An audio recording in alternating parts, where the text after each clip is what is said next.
Hi, I'm Catrina Demonteverde with IdeateTV, and here I have Ryan Sprague. How are you doing today? Great. This is the second day at AlienCon. Yesterday was my busy day. I did about 7 panels in a row. So I think I've lost about 10 pounds so far just running from room to room, but I love it. This Yeah. event is so much fun. Yeah, and it looks like I was watching you with your fans and everything, and you're just amazing. Everybody's so intrigued by you.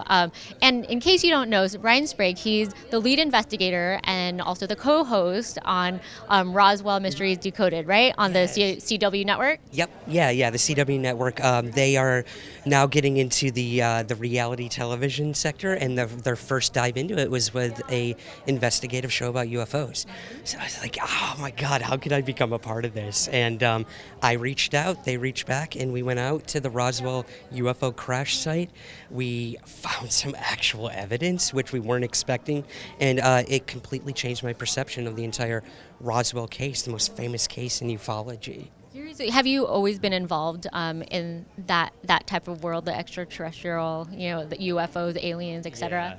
Yeah, my origin story is interesting. I did have a UFO sighting when I was 12 years old. Tell me about that, please. Yeah, so I was fishing off a dock. It had just turned nighttime. This is back in the mid 90s. I don't want to give away my age, but I was reeling my line in and I saw a reflection of lights in the water, 3 white lights, and then I look up and there's something above me. I can't tell you what it was. 3 white lights, one sort of like red hazy light in the middle, and it was just floating there, a triangular formation. I didn't see like a structure or like a craft, but I couldn't see like stars behind it or anything. And I was frozen there. I couldn't move. I didn't know how to react. And it floated over the water and it disappeared towards Canada. This is right on the border of the US and Canada. And it changed my life. I had nightmares for years after that. I became obsessed with UFOs, but instead of kind of letting that fear take over, I started to educate myself. I would take out books on UFOs and speak to other people who've had UFO sightings, and took that into my life and embraced it, and now I love it. I love doing it. Yeah, it's amazing that you're doing something that you're passionate about, and you're researching things that are happening. I mean, the Roswell case is such a big case, and you get to have that privilege to find new things or new evidence about it. So tell me about what's a highlight of being, the lead investigator on this show.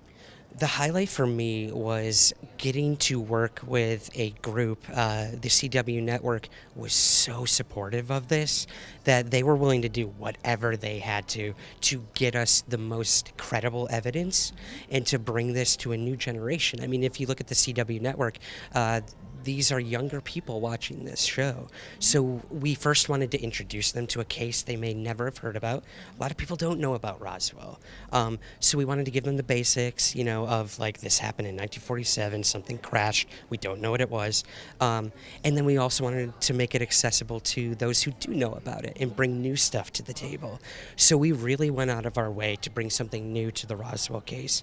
And that came in the form of actually finding materials from what we believe could have been the UFO that crashed there, and we got it tested. Yeah. Give me an example of the thing that sticks out in your head right now as far as like the new evidence.